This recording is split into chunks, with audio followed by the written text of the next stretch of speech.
ಶ್ರೀ ಹರಿವಾಯುಗುರುಭ್ಯೋ ನಮಃ.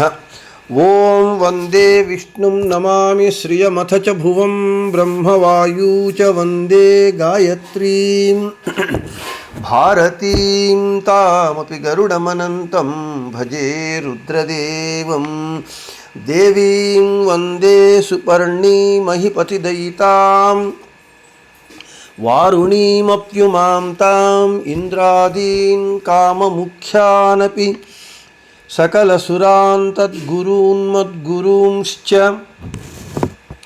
ಅಭ್ರಮಂ ಭಂಗರಹಿತಂ ಅಜಡಂ ವಿಮಲಂ ಸದಾ ಆನಂದತೀರ್ಥಮತುಲಂ ಭಜೆ ತಾಪತ್ರಯಾಪಹಂ. ಸಾಧಿತಾ ಕಿಲ ಸತ್ತತ್ವಂ ಬಾಧಿತಾ ಕಿಲ ದುರ್ಮತಂ ಬೋಧಿತಾ ಕಿಲ ಸನ್ಮಾರ್ಗಂ ಮಾಧವಾಖ್ಯಯತಿಂ ಭಜೆ.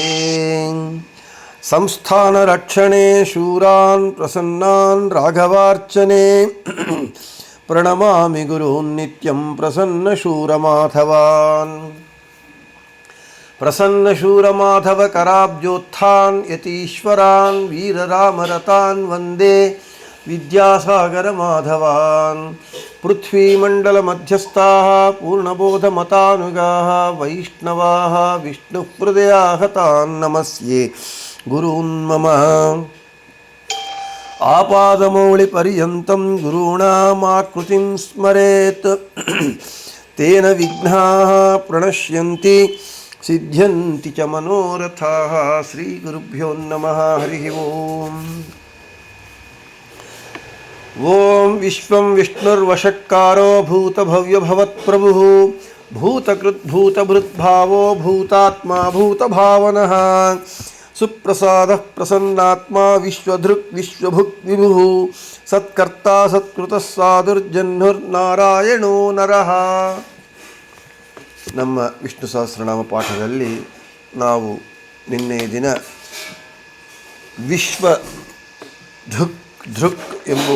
ವಿಶ್ವಭುಕ್ ಎಂಬುವಂತಹ ನಾಮವನ್ನು ಕುರಿತು ಹೇಳ್ಕೊಳ್ತಾ ಇದ್ದೇವೆ. ನಿನ್ನೆಯ ದಿನ ವಿಶ್ವ ಎಂದು ಕರೆಯಲ್ಪಡುವಂತಹ ಜೀವಾತ್ಮರ ಜೊತೆಗೆ ತಾನು ಭೋಗಗಳನ್ನು ಭೋಗಿಸುವವನು ಆದ ಕಾರಣ ಭಗವಂತನಿಗೆ ವಿಶ್ವಭುಕ್ ಅಂತ ಹೆಸರು ಅಂತ ಹೇಳಿಕೊಂಡಿದ್ದೇವೆ.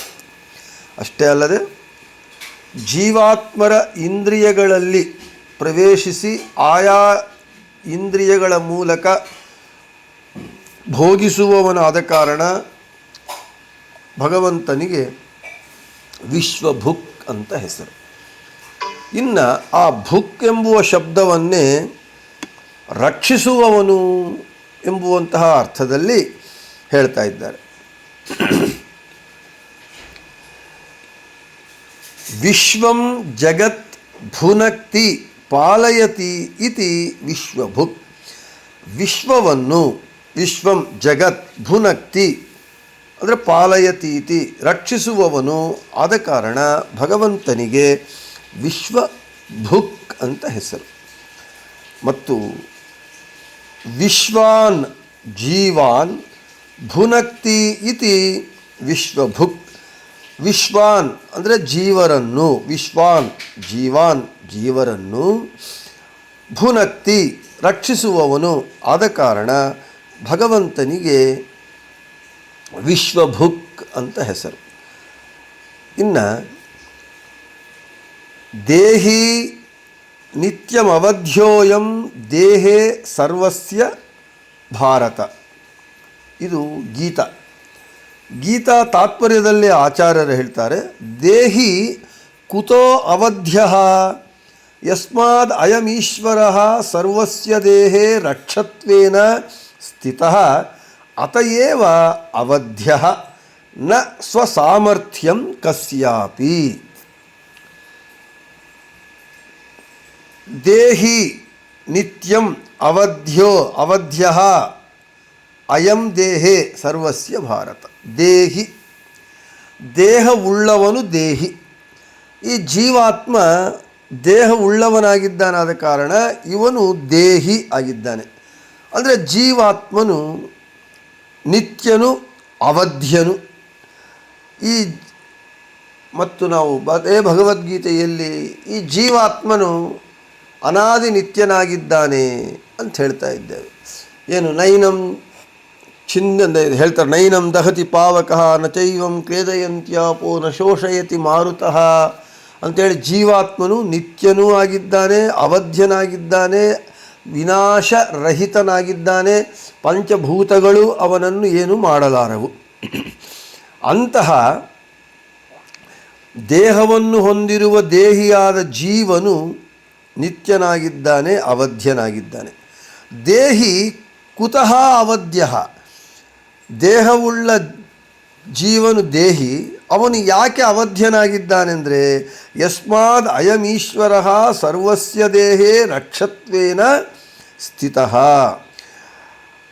ಈಶ್ವರನಾದ ಭಗವಂತನು ಎಲ್ಲರ ದೇಹಗಳಲ್ಲಿ ರಕ್ಷಕನಾಗಿ ಇರೋದರಿಂದ ಆ ಜೀವರೆಲ್ಲರೂ ಸ್ವರೂಪತಃ ರಕ್ಷತ್ವೇನ ಸ್ಥಿತಃ, ರಕ್ಷಕನಾಗಿ ಎಲ್ಲರ ಜೀವರಲ್ಲಿ ಭಗವಂತ ಇರುವುದರಿಂದ ಅತಯೇವ ಆದ ಕಾರಣದಿಂದಲೇ ಅವಧ್ಯ, ಜೀವರು ಅವಧ್ಯರಾಗಿದ್ದಾರೆ.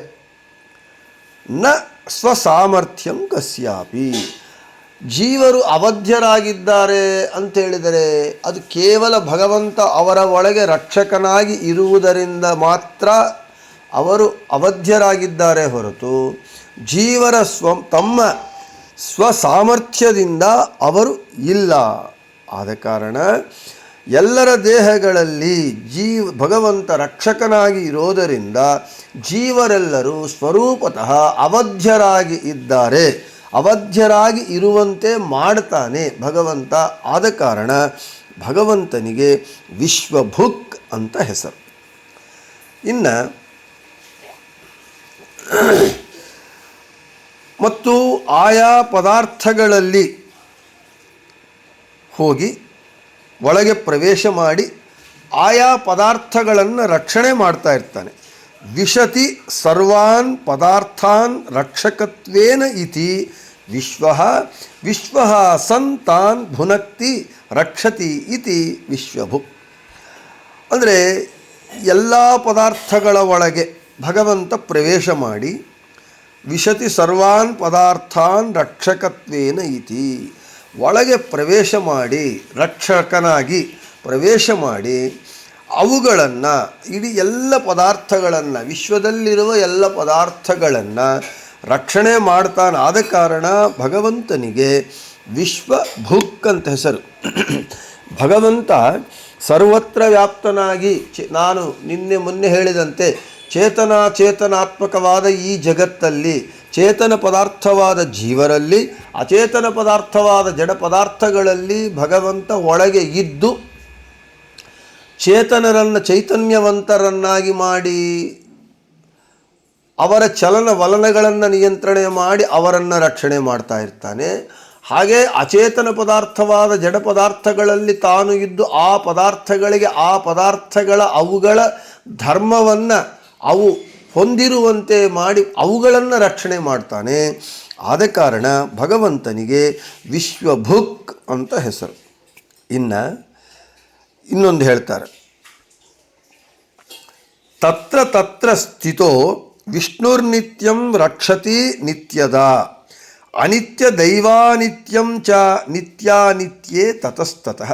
ಗೀತಾ ತಾತ್ಪರ್ಯದಲ್ಲಿ ಆಚಾರ್ಯರು ಪದ್ಮಪುರಾಣದ ವಾಕ್ಯವನ್ನು ಉಲ್ಲೇಖ ಮಾಡ್ತಾರೆ.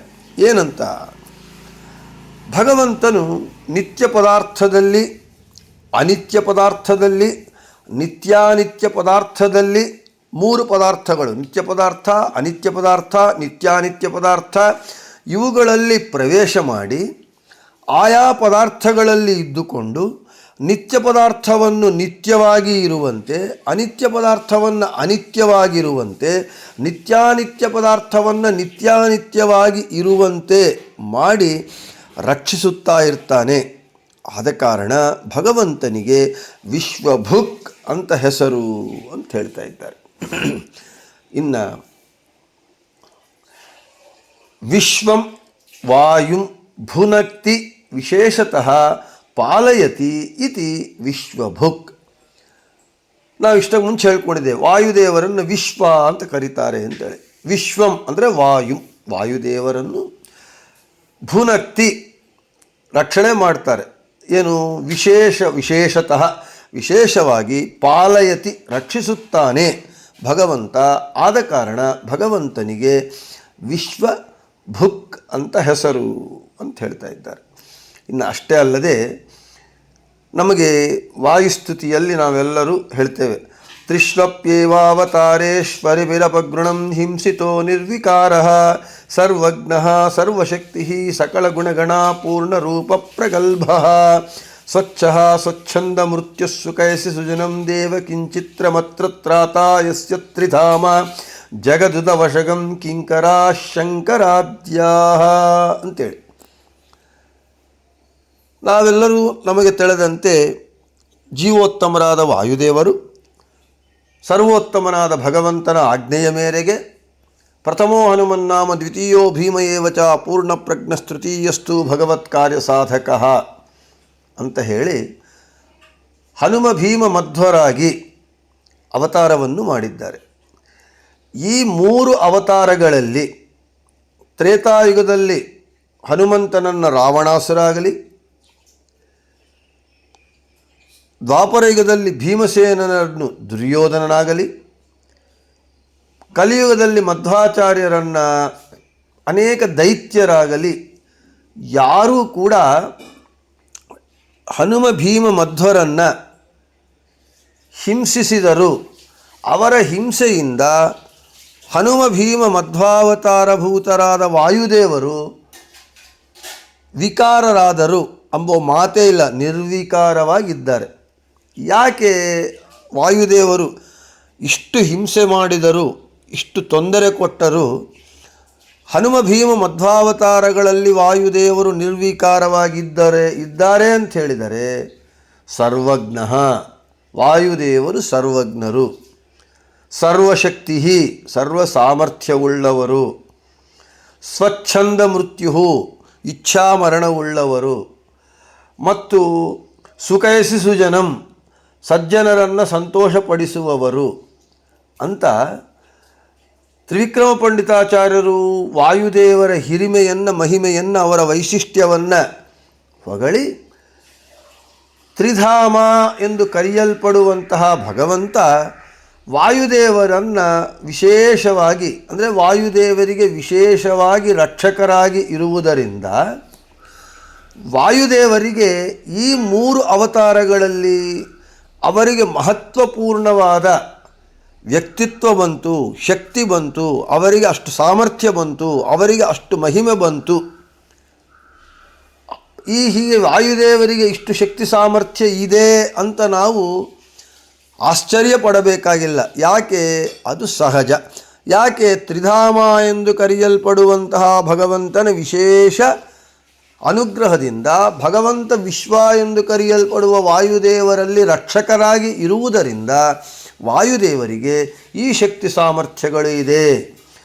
ಸರ್ವಜ್ಞ ಸರ್ವಶಕ್ತಿ ಸ್ವಚ್ಛ ಸ್ವಚ್ಛಂದ ಮೃತ್ಯು ಸುಖಯಸಿ ಸುಜನಂ, ಇಷ್ಟು ಶಕ್ತಿ ಸಾಮರ್ಥ್ಯಗಳು ಇದೆ ಅಂತ ನಾವು ಹೇಳ್ಕೊಳ್ತಾ, ಅಷ್ಟೇ ಅಲ್ಲದೆ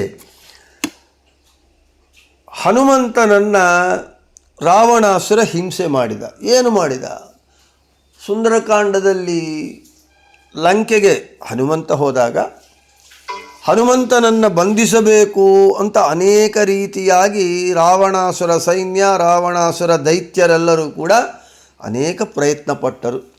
ಏನೂ ಆಗಲಿಲ್ಲ. ಹನುಮಂತನ ಮೇಲೆ ಅವರು ಹಾಕಿರುವಂತಹ ಬಾಣಗಳು, ಆಯುಧಗಳು ಎಲ್ಲವೂ ಕೂಡ ಪುಡಿ ಪುಡಿಯಾಗಿ ಬಿಡ್ತು. ಅಷ್ಟು ಶಕ್ತಿ ಸಾಮರ್ಥ್ಯವುಳ್ಳವರು ಹನುಮಂತ ದೇವರು. ಇನ್ನು ಅಷ್ಟೇ ಅಲ್ಲ, ಹನುಮಂತನ ಬಾಲಕ್ಕೆ ಬೆಂಕಿ ಇಟ್ಟರು. ಹನುಮಂತನ ಬಾಲ ಏನಾದರೂ ಸುಡ್ತಾ ಅಂದರೆ ಹನುಮಂತನ ಬಾಲ ಸುಡಲಿಲ್ಲ, ಲಂಕಾ ದಹನವಾಯಿತು. ಇನ್ನು ದುರ್ಯೋಧನ ಭೀಮಸೇನ ದೇವರನ್ನು ಅನೇಕ ರೀತಿಯಾಗಿ ಸಂಹಾರ ಮಾಡಬೇಕು ಅಂತ ಪ್ರಯತ್ನಗಳನ್ನು ಮಾಡಿದ.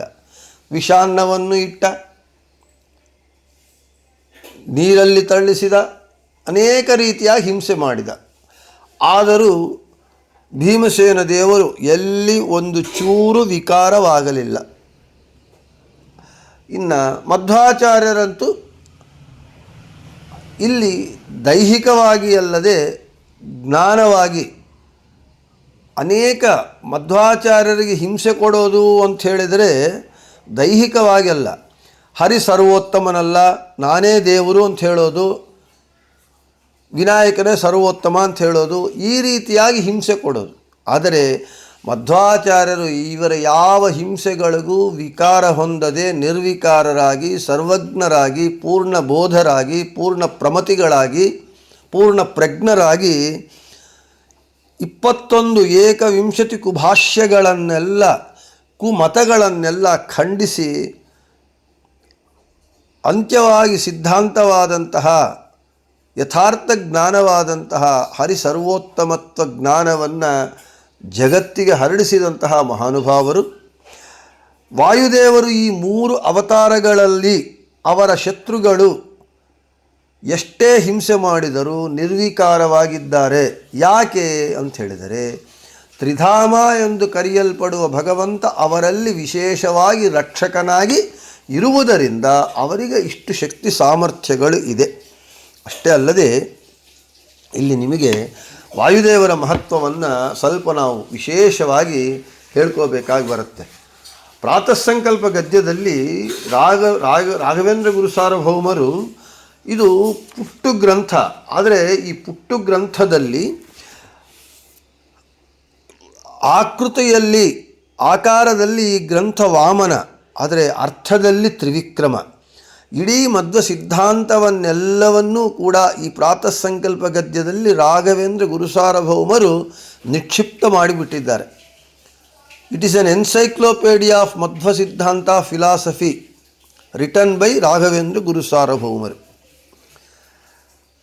ಅವರು ಹೇಳ್ತಾರೆ ವಾಯುದೇವರ ಮಹತ್ವವನ್ನು. ಪಾಪಾವಿದ್ಧ ದೈತ್ಯ ಪೂಗಾವಿದ್ಧ, ಪಾಪಾವಿದ್ದ ದೈತ್ಯ ಪೂಗಾವಿದ್ದ ಶ್ರೀ ವಿಷ್ಣು ಭಕ್ತ್ಯಾದ್ಯನಂತ ಗುಣಪರಿಪೂರ್ಣ ರಮಾ ವ್ಯತಿರಿಕ್ತ ಪೂರ್ವ ಪ್ರಸಿದ್ಧ ವ್ಯತಿರಿಕ್ತ ಅನಂತ ವೇದ ಪ್ರತಿಪಾದ್ಯ ಮುಖ್ಯತಮ ಅನಂತ ಜೀವ ನಿಯಾಮಕ ಅನಂತರೂಪ ಭಗವತ್ ಕಾರ್ಯ ಸಾಧಕ. ಇಲ್ಲಿ ದೈತ್ಯ ಪೂಗಾವಿದ್ಧ ಅನಂತರೂಪ ಭಗವತ್ ಕಾರ್ಯ ಸಾಧಕ ಎಂಬುವಂತಹ ಈ ಮಾತುಗಳ ಅರ್ಥವನ್ನು ನೋಡಿದಾಗ ಮೊದಲು ದೈತ್ಯ ಪೂಗಾವಿದ್ಧ ಎಂಬ ಅರ್ಥವನ್ನು ನೋಡೋಣ. ವಾಯುದೇವರ 3 ಅವತಾರಗಳಲ್ಲಿ ಹನುಮ ಭೀಮ ಮಧ್ವಾವತಾರಗಳಲ್ಲಿ ಅವರ ಶತ್ರುಗಳು ಅವರನ್ನು ನಿರ್ವಿಕಾರವನ್ನು ಮಾಡುವುದಕ್ಕೆ ಅವರಿಗೆ ಆಗಲಿಲ್ಲ. ಎಷ್ಟು ಹಿಂಸೆ ಮಾಡಿ ನಿರ್ವಿಕಾರ. ಯಾಕೆ ಅಂತ ಹೇಳಿದರೆ ವಾಯುದೇವರಿಗೆ ದೈತ್ಯ ಪೂಗಾವಿದ್ಧ ಅಂತ ಹೇಳಿ, ಅಂದರೆ ಅಸುರ ಸಮೂಹದಿಂದ ಸ್ಪರ್ಶ ಮಾಡದೇ ಇರುವವರು, ಅಸುರರು ವಾಯುದೇವರನ್ನು ಸ್ಪರ್ಶ ಮಾಡುವುದಕ್ಕೂ ಸಾಧ್ಯವಾಗದೇ ಇರುವವರು ಅಂತ ಹೇಳ್ತಾರೆ. ಅಂದರೆ ನಮಗೆ ವಾಯುದೇವರಿಗೆ ಉಪನಿಷತ್ತಿನಲ್ಲಿ ಆಖಣಾಶ್ಮ ಅಂತ ಹೆಸರು ಅವರಿಗೆ. ಅವರು ಆಖಣಾಶ್ಮ ಎಂದು ಪ್ರಸಿದ್ಧರಾಗಿದ್ದಾರೆ. ದೇವರು ಅಸುರರು ಇವರ ಮಧ್ಯೆ ಯುದ್ಧಗಳು ನಡೀತಾನೇ ಇರುತ್ತೆ. ಈ ದೇವಾಸುರ ಯುದ್ಧದಲ್ಲಿ ಒಂದೊಂದು ಬಾರಿ ದೇವತೆಗಳು ಗೆಲ್ಲಿತಾರೆ, ಒಂದೊಂದು ಬಾರಿ ಅಸುರರು ಗೆಲ್ಲಿತಾರೆ. ಆದರೆ ದೇವತೆಗಳು ಯುದ್ಧದಲ್ಲಿ ಪರಾಜಯ ಹೊಂದಿದಾಗ ಭಗವಂತನ ಅನುಗ್ರಹಕ್ಕಾಗಿ ಅವರೇನು ಮಾಡ್ತಾಯಿದ್ರು, ಉಕ್ತನಾಮಕ ಭಗವಂತನನ್ನು ಉಪಾಸನೆ ಮಾಡ್ತಾಯಿದ್ರು. ಉಪಾಸನೆ ಮಾಡ್ತಾ ಅವರು ಒಂದು ಅಧಿಷ್ಠಾನ ಬೇಕು. ಉಪಾಸನೆ ಮಾಡುವುದಕ್ಕೆ ನಾವು ಶೂನ್ಯದಲ್ಲಿ ಭಗವಂತನನ್ನು ಉಪಾಸನೆ ಮಾಡಬಾರದು. ಶೂನ್ಯದಲ್ಲಿ ಉಪಾಸನೆ ಮಾಡುವಂಥವರು ಬೇರೆಯವರಿದ್ದಾರೆ, ನಾವು ಹಾಗಲ್ಲ. ಒಂದು ಅಧಿಷ್ಠಾನ ಬೇಕು. ಈ ದೇವತೆಗಳು ಉಪಾಸನೆ ಉಕ್ತನಾಮಕ ಭಗವಂತನನ್ನು ಉಪಾಸನೆ ಮಾಡುವಾಗ ನಾಸಿಕ್ಯವಾಯು, ಅಗ್ನಿ, ಸೂರ್ಯ, ಚಂದ್ರ, ರುದ್ರ, ಶೇಷ, ಗರುಡ ಮೊದಲಾದ ದೇವತೆಗಳನ್ನು ಕ್ರಮವಾಗಿ ಪ್ರತಿಮೆಯನ್ನಾಗಿಟ್ಟುಕೊಂಡು ಉಕ್ತನಾಮಕ ಭಗವಂತನನ್ನು ಉಪಾಸನೆ ಮಾಡ್ತಾಯಿದ್ರು. ಆದರೆ ದೈತ್ಯರು ಈ ವಿಷಯವನ್ನು ತಿಳಿದುಕೊಂಡು ಏನು ಮಾಡಿದರು, ಆ ಪ್ರತಿಮೆಗಳಲ್ಲಿ ಪ್ರವೇಶ ಮಾಡಿ ಆ ಪ್ರತಿಮೆಗಳನ್ನು ಅಪವಿತ್ರ ಮಾಡ್ತಾ ಬಂದರು. ಅದರಿಂದ ದೇವತೆಗಳು ಮಾಡುವ ಉಪಾಸನೆ, ಭಗವಂತನ ಉಕ್ತನಾಮಕ ಭಗವಂತನ ಉಪಾಸನೆ ಫಲಪ್ರದವಾಗ್ತಾ ಇದ್ದಿಲ್ಲ, ನಿಷ್ಫಲವಾಗ್ತಾ ಇತ್ತು. ಯಾಕೆ? ನಾವು ಉಪಾಸನೆ ಮಾಡುವ ಪ್ರತಿಮೆ ಪವಿತ್ರವಾಗಿರಬೇಕು, ಉಪಾಸನೆ ಮಾಡುವಾಗ ನಾವು ಪವಿತ್ರರಾಗಿರಬೇಕು, ಉಪಾಸನೆ ಮಾಡುವ ಒಂದು ಪರಿಸರ ಅದು ಪವಿತ್ರವಾಗಿರಬೇಕು ನಮ್ಮ ಉಪಾಸನೆ ಫಲಪ್ರದವಾಗಬೇಕಾಗಿದ್ದರೆ. ಆದರೆ ಇವರುಗಳನ್ನು ನಾಸಿಕ್ಯವಾಯು, ಅಗ್ನಿ, ಸೂರ್ಯ ಮೊದಲಾದ ದೇವತೆಗಳನ್ನು ಪ್ರತಿಮೆಗಳನ್ನಾಗಿ ಮಾಡಿಕೊಂಡು ದೇವತೆಗಳು ಉಕ್ತನಾಮಕ ಭಗವಂತನನ್ನು ಉಪಾಸನೆ ಮಾಡುವಾಗ ದೈತ್ಯರು ಅವುಗಳಲ್ಲಿ ಪ್ರವೇಶ ಮಾಡಿ ಅವುಗಳನ್ನು ಅಪವಿತ್ರ ಮಾಡ್ತಾ ಇದ್ದರು. ಆವಾಗ ಅವರ ಉಪಾಸನೆ ಫಲಪ್ರದವಾಗ್ತಾ ಇದ್ದಿಲ್ಲ. ಕೊನೆಗೆ ಅವರು ಏನು ಮಾಡಿದರಂತೆ, ವಾಯುದೇವರನ್ನು ಪ್ರತಿಮೆಯಾಗಿಟ್ಟುಕೊಂಡು, ಯಾಕೆ? ಮುಖ್ಯ ಪ್ರತಿಬಿಂಬರು ಭಗವಂತನಿಗೆ ಮುಖ್ಯ ಪ್ರತಿಬಿಂಬರು ಜೀವೋತ್ತಮರಾದ ವಾಯುದೇವರೇ. ಆದ ಕಾರಣ ಅಂತಹ ವಾಯುದೇವರನ್ನು ಪ್ರತಿಮೆಯಾಗಿ ಇಟ್ಟುಕೊಂಡು ಉಪಾಸನೆ ಮಾಡಿದಾಗ ಆಗ ಏನಾಯಿತು, ಆ ವಾಯುದೇವರ ಆ ಪ್ರತಿಮೆಯಲ್ಲಿ ದೈತ್ಯರು ಒಳಗೆ ಪ್ರವೇಶ ಮಾಡಬೇಕು ಅಂತ ಪ್ರಯತ್ನ ಪಟ್ಟಾಗ ಅವರೆಲ್ಲರೂ ನಾಶವಾದರಂತೆ. ಹೇಗೆ ಅಂತ ಹೇಳಿದರೆ, ವಾಯುದೇವರ ಶರೀರ ವಜ್ರದಂತೆ ದೃಢವಾಗಿದೆ, ಕಠಿಣವಾಗಿದೆ. ಅಂತಹ ಕಠಿಣವಾಗಿ ದೃಢವಾಗಿರುವಂತಹ ಅವರಿಗೆ ದೈತ್ಯರು ಬಂದು ಪ್ರವೇಶ ಮಾಡಬೇಕು ಅಂತ ಅವರು ಸ್ಪರ್ಶ ಮಾಡಲಿಕ್ಕೆ ಬಂದಾಗ ಹೇಗಿತ್ತು ಅಂತ ಹೇಳಿದ್ರೆ, ಒಂದು ದೊಡ್ಡ ಕಲ್ಲು ಬಂಡೆಗೆ ಮಣ್ಣುಂಡೆಗಳು ಕಲ್ಲಿಗೆ ಹೊಡೆದ್ರೆ ಏನಾಗುತ್ತೆ, ಕಲ್ಲು ಏನೂ ಆಗಲ್ಲ, ಮಣ್ಣು ಉಂಡೆಗಳು ಪುಡಿ ಪುಡಿ ಆಗಿಬಿಡುತ್ತೆ.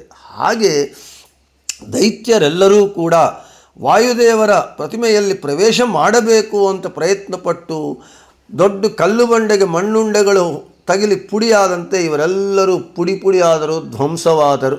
ಅಂದರೆ ಅಚಲರು, ಅತ್ಯಂತ ಯಾರೂ ಅವರನ್ನು ಸ್ಪರ್ಶ ಮಾಡುವುದಕ್ಕಾಗಲಿ ಅಲುಗಾಡಿಸುವುದಕ್ಕಾಗಲಿ ಆಗದೇ ಇರುವಂಥವರು ವಾಯುದೇವರು. ಆದ ಕಾರಣ ವಜ್ರಶಿಲೆಯಂತೆ ಆಖಣಾಶ್ಮ ಸಮ ಅಂತ ವಾಯುದೇವರಿಗೆ ಉಪನಿಷತ್ತು ಹೇಳ್ತಾ ಇದೆ. ಅದರನ್ನೇ ರಾಯರು ದೈತ್ಯ ಪೂಗಾವಿದ್ದ ಅಂತೇಳಿ ಇಲ್ಲಿ ಯಾಕೆ ಬಂತು, ವಾಯುದೇವರಲ್ಲಿ ತ್ರಿಧಾಮನಾಮಕ ಭಗವಂತ ವಿಶೇಷವಾಗಿದ್ದುಕೊಂಡು ರಕ್ಷಕನಾಗಿರ್ತಾನೆ ಅಂತ ಹೇಳಿದ್ದಕ್ಕಾಗಿ ಅವರು ಅಷ್ಟು ಬಲ ಹೇಗೆ ಬಂತು ಅಂದರೆ ಭಗವಂತನಿಂದ ಬಂತು. ಭಗವಂತನಿಂದ ಬಂದಿರೋದ್ರಿಂದ ಭಗವಂತನಿಗೆ ವಿಶ್ವಭುಕ್ ಅಂತ ಹೆಸರು. ಇನ್ನು ನಮಗೆಲ್ಲರಿಗೂ ತಿಳಿದಂತೆ ವಾಯುದೇವರು ಭಗವಂತನ ಸೇವೆಯನ್ನು ವಿಶೇಷವಾಗಿ ಮಾಡಿದರು ಹನುಮ ಭೀಮ ಮಧ್ವಾವತಾರಗಳಲ್ಲಿ ಅಂತಂತಾರೆ. ಆದರೆ ಅಷ್ಟೇ ಅಲ್ಲ, ನಮಗೆ ರಾಯರು ಹೇಳ್ತಾರೆ ವಾಯುದೇವರು ಹೇಗೆ ಮಾಡಿದರು ಅಂದರೆ ಅಸಾಧಾರಣವಾಗಿ ಮಾಡಿದರು. ಯಾವ ರೀತಿಯಲ್ಲಿ ಅಂತೇಳಿದ್ರೆ, ಅನಂತ ರೂಪ ಭಗವತ್ ಕಾರ್ಯ ಸಾಧಕ. ಭಗವಂತ ಎಷ್ಟೆಷ್ಟು ರೂಪಗಳನ್ನು ತಾಳ್ತಾನೋ ವಾಯುದೇವರು ಅಷ್ಟಷ್ಟು ರೂಪಗಳನ್ನು ತಾಳಿ ಭಗವಂತ ಎಲ್ಲೆಲ್ಲಿರ್ತಾನೋ ಅಲ್ಲೆಲ್ಲಿ ವಾಯುದೇವರು ಇದ್ದುಕೊಂಡು ಭಗವಂತನ ಸೇವೆಯನ್ನು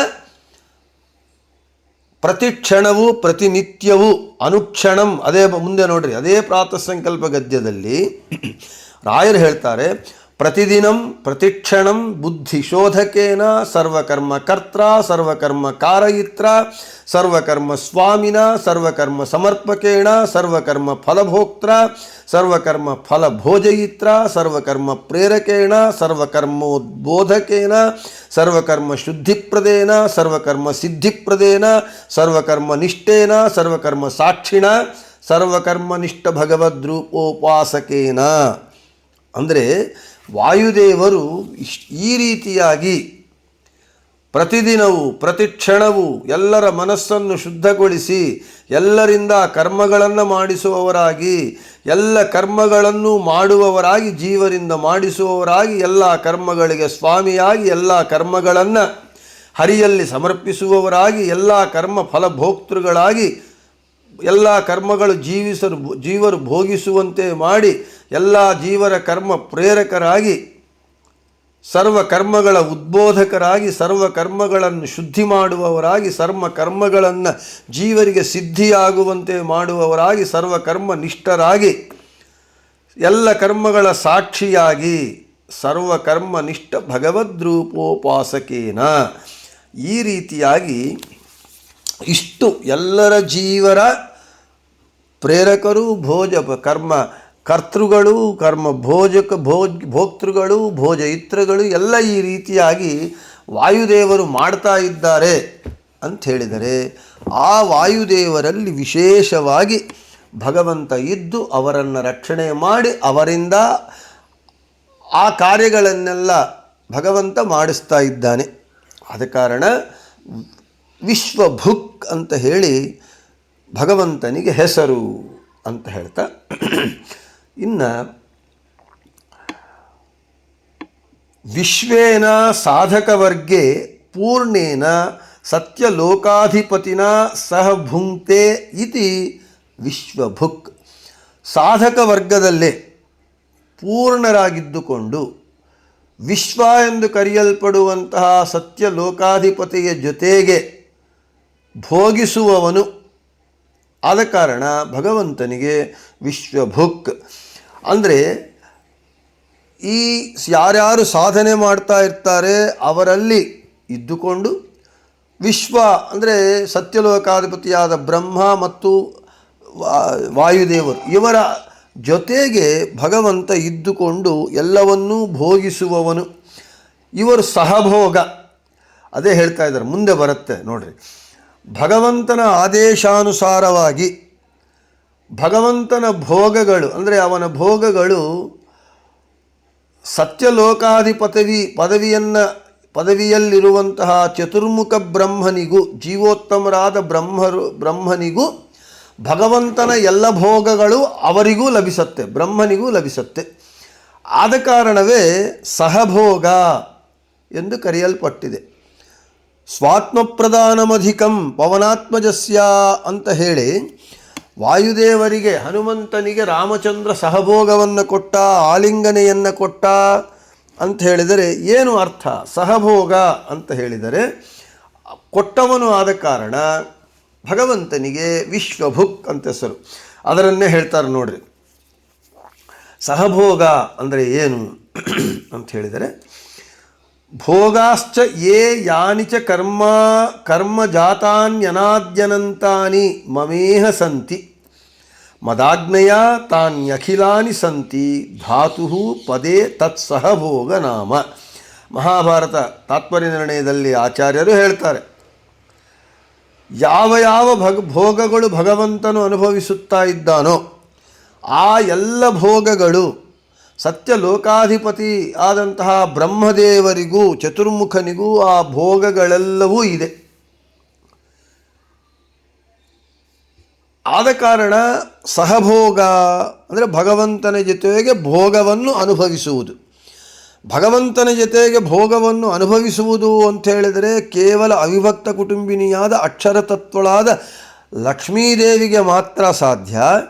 ಆದರೆ ವಾಯುದೇವರಿಗೂ ಬ್ರಹ್ಮನಿಗೂ ಇದೆ ಅಂತ ಹೇಳಿದರೆ ಭಗವಂತ ಅನುಗ್ರಹ ಮಾಡಿ ಆ ಸಹಭೋಗವನ್ನು ಕೊಡ್ತಾ ಇದ್ದಾನೆ.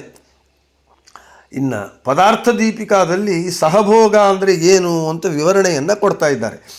ಮಮ ಯೇ ಭೋಗಾ ಸಂತಿ ಮದಾಜ್ಞೆಯ ತಾನ್ಯಖಿಲಾನಿ ಧಾತು ಪದೇ ಸಂತಿ ಯಸ್ಮಾತ್ ತಸ್ಮಾತ್ ಸಹಭೋಗ ನಾಮ ಧಾತು ಪದಮಿತಿ ಶೇಷಃ. ಮದಾಜ್ಞೆಯ ಭಗವಂತನ ಆಜ್ಞೆ, ಭಗವಂತ ನಾನು ಏನೇನು ಭೋಗಗಳನ್ನು ಅನುಭವಿಸುತ್ತೇನೆ ಆ ಭೋಗಗಳನ್ನೆಲ್ಲವನ್ನೂ ಕೂಡ ಚತುರ್ಮುಖ ಬ್ರಹ್ಮ ವಾಯುದೇವರು ನನ್ನ ಜೊತೆಗೆ ನನ್ನ ಆಜ್ಞೆಯ ಮೇರೆಗೆ ಅವುಗಳನ್ನೆಲ್ಲ ಅನುಭವಿಸುತ್ತಾರೆ. ಸಹಭೋಗ, ಇದು ಸಹಭೋಗ ಅಂತ ಹೇಳಿದರೆ ಕೇವಲ ಒಂದು ಆಲಿಂಗನೆ ಕೊಡೋದಲ್ಲ. ಅಷ್ಟೇ ಅಲ್ಲ, ಭಗವಂತನ ಜೊತೆಗೇ ಇದ್ದುಕೊಂಡು ಭಗವಂತನ ಆಜ್ಞೆಯ ಮೇರೆಗೆ ಭಗವಂತನ ಸೇವೆಯನ್ನು ಸರ್ವಕಾಲ ಸರ್ವಾವಸ್ಥೆಗಳಲ್ಲಿ ಸದಾ ಸಕಲ ಪ್ರದೇಶಗಳಲ್ಲಿ ಮಾಡುವುದೇ ಸಹಭೋಗ. ಆ ರೀತಿ ವಾಯುದೇವರಿಗೆ ವಿಶೇಷವಾಗಿ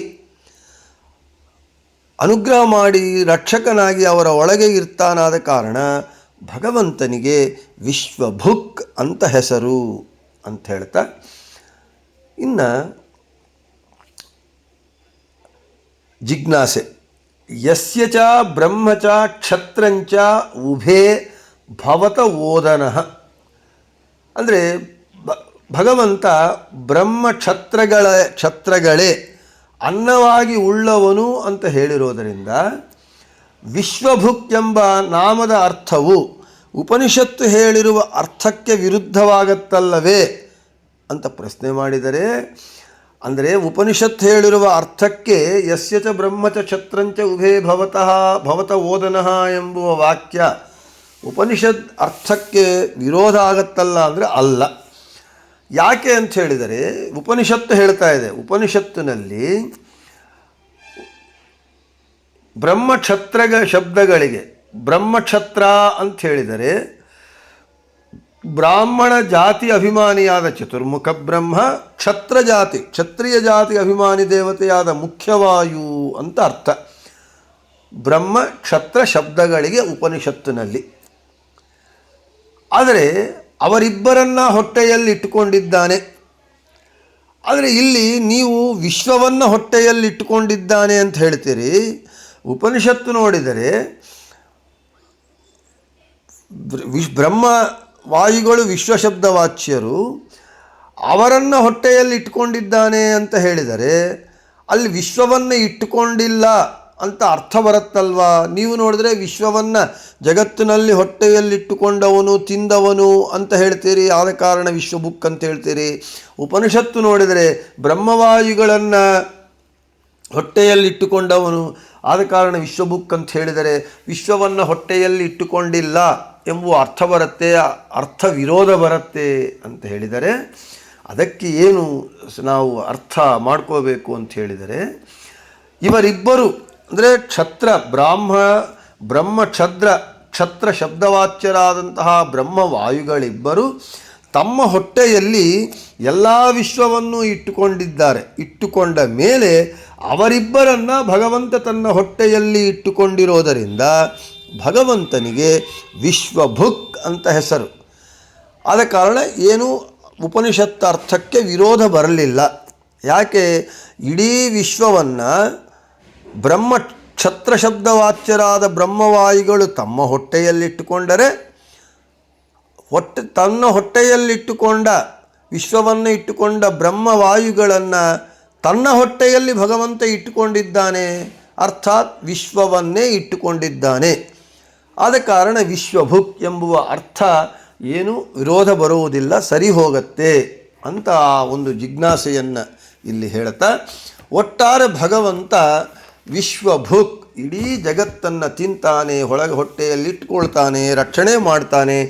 ಆದ ಕಾರಣ ಭಗವಂತನಿಗೆ ವಿಶ್ವಭುಕ್ ಅಂತ ಹೆಸರು. ಇನ್ನು ಬೃಹತಿ ಸಹಸ್ರ ಪ್ರಕಾರ ವಿಶ್ವಭುಜೇ ನಮಃ. ಓಂ ರಪಾಂಸಿ ತ್ವಂ ಶತಾನ್ಯವ ಶಂಬರಸ್ಯ ಪುರೋ ಜಗಂಥ ಪ್ರತಿನಿಧಸ್ಯೋ ಅಸಿಕ್ಷೋ ಯತ್ರ ಶಚ್ಯ ಶಚೀವೋ ದಿವೋದಾಸಾಯ. ಶಚೀವ ಹೇ ಜ್ಞಾನಮಯನೇ, ದಿವೋದಾಸನಿಗೆ ಶಚ್ಯ ಜ್ಞಾನದಿಂದ ಅಸಿಕ್ಷ ಸಂಪತ್ತನ್ನು ಕೊಟ್ಟಿ, ರಪಾಂಸಿ ಆ ದಿವೋದಾಸನ ಪಾಪಕರ್ಮಗಳನ್ನು ಅವಜಘಂತಹ ನಾಶ ಮಾಡಿದ್ಯ. ತ್ವಂ ನೀನು ಶತಾನಿ 100 ದಸ್ಯೋಹೋ ರಾಕ್ಷಸರನ್ನು ಶಂಬರನ ಅಪ್ರತೀನಿ ಅಸದೃಶವಾದ ಪುರಃ ಪಟ್ಟಣಗಳನ್ನು ಅವಜಘಂತ ನಾಶ ಮಾಡಿದ್ಯಾ. ಹೇ ಹರಿ, ನಿನ್ನ ಮಹಿಮೆಗಳು ಅತ್ಯಂತ ಮಂಗಳಕರ. ನೀನು ದಿವೋದಾಸನಿಗೆ ದಿವ್ಯ ಜ್ಞಾನವನ್ನು ಕೊಟ್ಟಿದ್ಯಾ, ಸಂಪತ್ತನ್ನು ಕೊಟ್ಟಿದ್ಯಾ, ಅದರ ಜೊತೆಗೆ ಅವನ ಪಾಪ ಕರ್ಮಗಳನ್ನು ಪೂರ್ತಿ ನಾಶ ಮಾಡಿದ್ಯಾ, ಅದರ ಜೊತೆಗೆ ಶತ್ರುವಾದ ಶಂಬರಾಸುರನ ಅಪರಿಮಿತವಾದ ಪಟ್ಟಣಗಳನ್ನು ಪೂರ್ತಿ ನಾಶ ಮಾಡಿದ್ಯಾ. ನಿನ್ನ ಪರಾಕ್ರಮ, ಹೇ ಭಗವಂತನೇ, ನಿನ್ನ ಪರಾಕ್ರಮ ಮಾತುಗಳಿಗೆ ಸಿಕ್ಕುವುದಿಲ್ಲ, ಮಾತುಗಳಿಂದ ವರ್ಣನೆ ಮಾಡುವುದಕ್ಕೆ ಸಾಧ್ಯವಾಗುವುದಿಲ್ಲ. ತ್ವಂ ಶತಾನ್ಯವ ಶಂಬರಸ್ಯ ಪುರೋ ಜಘಂತಃ. ತ್ವಂ ನೀನು ಶಂಬಾಸುರ ಶತಾನಿ 100 ಪುರಃ ಪಟ್ಟಣಗಳನ್ನು ಅವಜಂಘತ ನಾಶ ಮಾಡಿದ್ಯಾ ಎಂಬುದರಿಂದ ವಿಶ್ವಭುಕ್ ಅಂದರೆ ವಿಶ್ವಾನಿ ಶಂಬರಾದ್ಯಸುರ ಪುರಾಣಿ ಭುನಕ್ತಿ ಹಿನಸ್ತಿ ಇತಿ ವಿಶ್ವಭುಕ್. ಶತ್ರುವಿನ ಸೈನ್ಯವನ್ನು ಭಕ್ಷಿಸುವುದರಿಂದ ಹಿಂಸಿಸುವುದರಿಂದ ಹೇ ಭಗವಂತನೇ ನಿನಗೆ ವಿಶ್ವಭುಕ್ ಅಂತ ಹೆಸರು ಬಂದಿದೆ ಅಂತ ಹೇಳ್ತಾ ವಿಶ್ವಭುಕ್ ಎಂಬುವಂತಹ ನಾಮದ ವಿವರಣೆಯನ್ನು ಮುಗಿಸಿ ಇವತ್ತಿಗೆ ನಾಳೆ ವಿಭು ಎಂಬುವಂತಹ ನಾಮವನ್ನು ಕುರಿತು ಹೇಳಿಕೊಳ್ಳೋಣ ಅಂತ ಹೇಳ್ತಾ ಶ್ರೀಕೃಷ್ಣಾರ್ಪಣಮಸ್ತು ಮಧ್ಯೇಶಾರ್ಪಣಮಸ್ತು ಎಲ್ಲರಿಗೂ ಶುಭಮಸ್ತು.